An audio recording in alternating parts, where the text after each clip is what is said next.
Oi, eu sou a Gabi Almeto e estou aqui no dia seguinte para fazer a intro do vídeo, porque o microfone decidiu não funcionar nesse momento. Então, durante o vídeo, em alguns raros momentos, vai dar uma chiadinha bem baixa, tá? Então, por favor, ignorem. Só que no início, assim, tava difícil. E como esse vídeo traz uma leitura maravilhosa, eu falei, não posso ter um início tão ruim.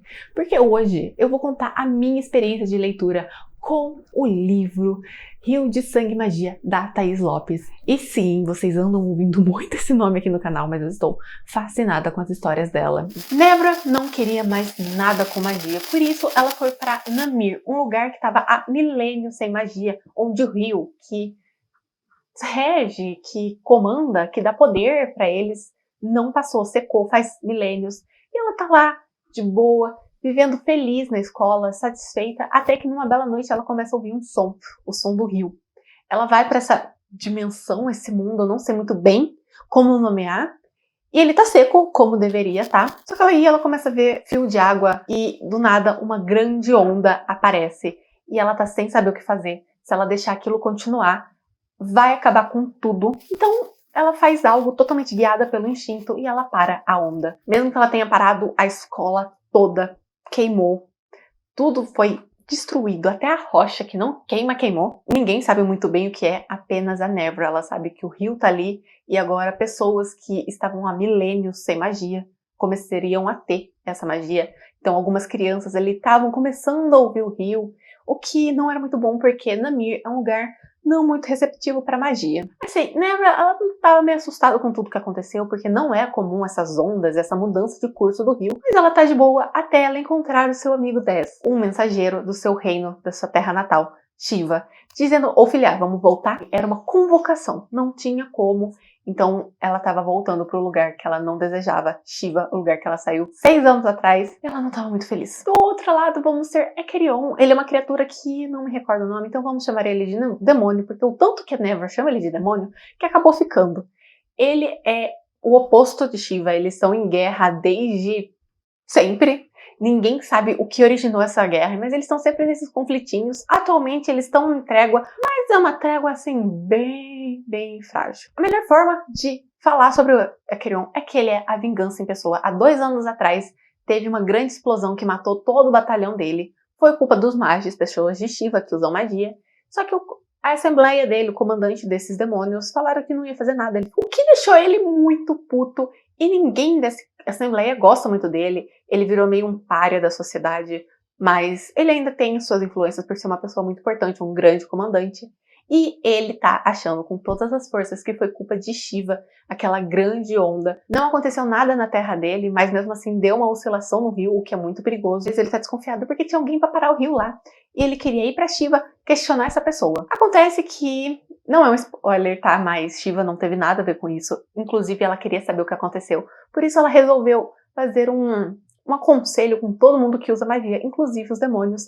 E o Ekerion, esperto como ninguém, se enfia no meio e vai pra Shiva com sangue nos olhos, querendo encontrar a pessoa que parou o rio, vulgo Nebra. Só que essa relação não vai ser muito fácil, porque a Nebra, ela já matou um demônio. E que sempre que alguém mata um demônio, fica uma marca. E demônios, como vocês já perceberam, são extremamente vingativos. Então a chance de alguém querer vingar o demônio era grande, foi um dos motivos que ela saiu de Shiva. E ela tava puta também por ter voltado, porque era um lugar que tem muitas aparências, muita coisa política, e ela não gostava disso. E naquele momento ela era obrigada a participar de tudo, junto com a família dela adotiva. E ela tava assim, E tudo piora quando um certo demônio vai atrás dela, fazer perguntas. E os dois, assim, não se dão bem. Se pudesse, eles se matavam, porque um não confia no outro, um acha que o outro vai matar, até que a cabeça de ambos está a prêmio, eles precisam fugir e principalmente se unir para sobreviver. Eles acabam esbarrando em uma informação que é maior que eles. E eles precisam sair de Shiva para essa informação ficar segura com eles. E aí, essa pra mim é a melhor parte. E aí a gente vai seguindo eles, tendo que colocar as diferenças de lado e trabalhar juntos. É maravilhoso. A Nebra é uma das personagens mais sérias que eu já li da Thaís. Todas as personagens femininas dela têm sempre um toque de humor, uma molecagem, eu acho. A melhor forma de descrever. E a Nebra, não, cara. A Nebra, ela é super séria, super fria. E é bem divertida, é bem diferente. Não é uma personagem que você simpatiza tão rápido, porque ela é mais séria, como eu disse. Mas eu gostei dela, gostei dessa característica diferente. É um personagem muito bem trabalhado.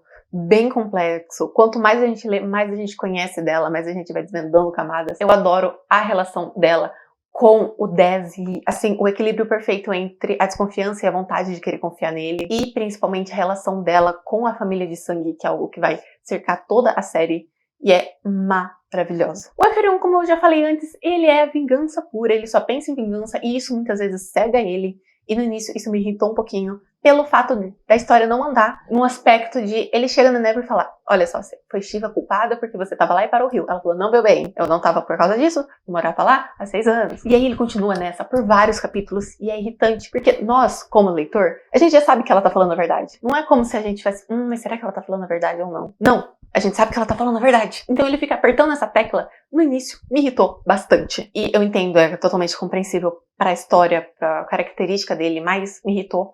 Tinha um ponto que eu falei: tá, gente, você já não deu pra sacar que ela tá falando a verdade, vamos pro próximo, vamos. Anda. E uma coisa estranha é que, enquanto eles estão separados ainda, os capítulos do Eucarion eram os meus preferidos. Eles sempre eram mais diferentes, sem tanta politicagem da Nebra, e eu adorava, só que ao mesmo tempo eu demorei um pouquinho mais pro Eucarion me conquistar, pra eu gostar dele, porque essa coisa de vingança, querer matar Nebra, me afastou um pouco dele. Então, ao mesmo tempo que eu me irritava com isso, eu gostava de ver o mundo dele, a forma que ele vê o mundo, todos os pensamentos, e principalmente ele zoando os mages de Shiva, essa é a melhor parte. É muito bom. Ele é um pouco arrogante. Na verdade, eu acho que todo mundo ali é um pouco arrogante, mas é muito engraçado como ele olha pros mages de uma forma superior, da mesma forma que os mages fazem com ele, mas no caso dele ele tem diferença. É muito bom, cara, eu adorei. Ele é um personagem muito gostoso de acompanhar. Eu gosto bem mais dele no segundo livro. A narração é em primeira pessoa e vai intercalando entre a Never e o Eucarion. E embora geralmente seja um e outro de outro, não é uma regra, então às vezes tem uns capítulos que eles vão repetir, mas no geral é intercalando entre eles. É uma narrativa que não é tão fluida, tão rápida de ler, mas ela é muito gostosa. É uma escrita que é interessante de ler. Ela é um pouco profunda, um pouco mais densa. Eu sinto que a história ela é um pouco mais lenta, mais descritiva, mas não é chata. Longe disso, é uma história maravilhosa. Os capítulos, eles são um pouco longos. Pra mim não é um problema, eu não ligo no tamanho do capítulo.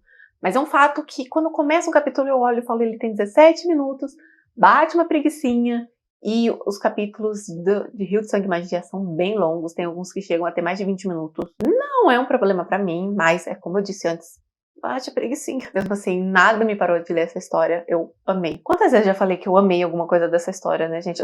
Assim, a minha nota vai ser 0 surpresa. O primeiro ponto da história que eu quero comentar com vocês, talvez vai ser uma experiência minha, mas é que eu demorei muito para entender como que funciona a magia, qual era a ligação do rio e das pessoas. Hoje, agora, assim, que eu já li os 2 livros, pra mim é óbvio. Mas no início, eu bati uns 30% da história pra entender. Agora, não é que ficou mal explicado, eu sou lerda mesmo. Eu acho que foi lerdeza minha, eu acho a magia, a forma que ela criou, maravilhosa. O tipo de magia é uma hard magic, só que em alguns aspectos ela é bem soft, principalmente na origem, o que não é um problema. Eu gosto muito dessa coisa do mistério rodeando o rio, e como eles sempre falam que o rio é incompreensível, e principalmente no segundo livro, que eu vou falar um pouquinho, como tudo que eles fazem são teorias e eles não têm nada pra comprovar, e ao mesmo tempo que pode ser um pouco frustrante porque a gente não tem essa comprovação. É incrível, é maravilhoso, porque na realidade a gente não tem como ter certeza de tudo. Então ela transpassou isso na história e eu adorei. Por mais que eu esteja rasgando elogios, uma coisa eu tenho que comentar dessa história. É uma coisa um pouco comum da Thaís, mas aqui é importante falar que a história ela tem um começo lento. Então a gente vai passar vários capítulos em Shiva, com politicagens, com algumas investigações, e são interessantes, tá? Não tô dizendo que não é interessante, mas tá um fogo baixo. A partir do momento que eles saem de Shiva, querido, jogaram gasolina nesse fogo, porque tá, assim, maravilhoso, incrível, eu não parei de ler. Então, enquanto eles estavam em Shiva, eu tava, assim, uma leitura mais comedida, saiu de Shiva, viciei, assim, maratonei a história. Então, demora pra pegar fogo, eu entendo novamente o motivo. Ela quis explicar como essa sociedade funciona, sim, desenrolando um pouco a relação dos dois, e principalmente as investigações que tinham que acontecer para eles descobrirem as informações, para eles precisarem fugir. Mas é um ponto a ser importante. Se você for ler, talvez você ache que a história tá demorando muito para pegar fogo, mas continuem, porque é uma história incrível. E, ai, gente, maravilhosa.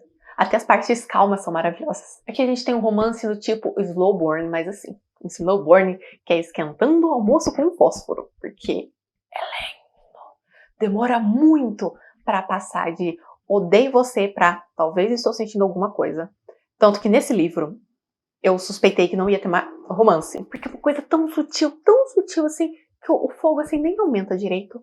E isso pra mim é um ponto um pouco negativo, você terminar um livro com eles, assim, no fogo baixo. Principalmente com o final que teve, eu acho que devia ter aumentado essa chama, não precisava ter um beijo, mas uma confirmação maior de que talvez uma atração estava acontecendo. Porque eu descobri essa atração lá no outro livro, tá? Quando ela falou, porque quando eu tava naquele lugar eu tava morrendo de tesão, eu falei, olha, eu não percebi. Então é um fogo baixo, é um fogo bem baixo. Compensa no segundo livro? Com certeza compensa. Eu tô estudando um pouco de construção de mundo mágico e também sobre sistema de magia, e eu amei como foi feito, como ele é bem complexo, bem detalhado. Cada povo tem uma forma diferente de manipular a magia, de usar o rio. Cada um tem uma visão diferente do rio. E é incrível como ela fez detalhado, como a Nevra, ela tem ela meio oscilante, por mais que ela despreze totalmente a forma que os demônios veem no rio. Se você olhar friamente, ela é um pouco parecida com eles. Eu achei isso genial. Por mais que o início seja um pouco lento, a trama e os personagens nos envolvem completamente. É uma história de tirar o fôlego. E, assim, a nota não poderia ser outra, senão 5 estrelas, favoritado, queridinho do meu coração. Fãs de alta fantasia, vocês precisam ler esse livro, vocês não vão se arrepender. Ele é maravilhoso. Se você já leu esse livro, já leu algum outro livro da Thaís, comenta aqui que eu vou adorar saber. Se você gostou do vídeo, deixa o gostei que me ajuda bastante. Se inscreve no canal, que como vocês sabem, estou sempre indicando livros incríveis para vocês. Compartilhe esse vídeo com um amigo que ama fantasia, que vocês acham que vai gostar de conhecer essa história e vai me seguir em todas as minhas redes sociais. Estão todas aqui na descrição, assim como o meu livro Pequenos Desejos. Até o próximo vídeo. Tchau!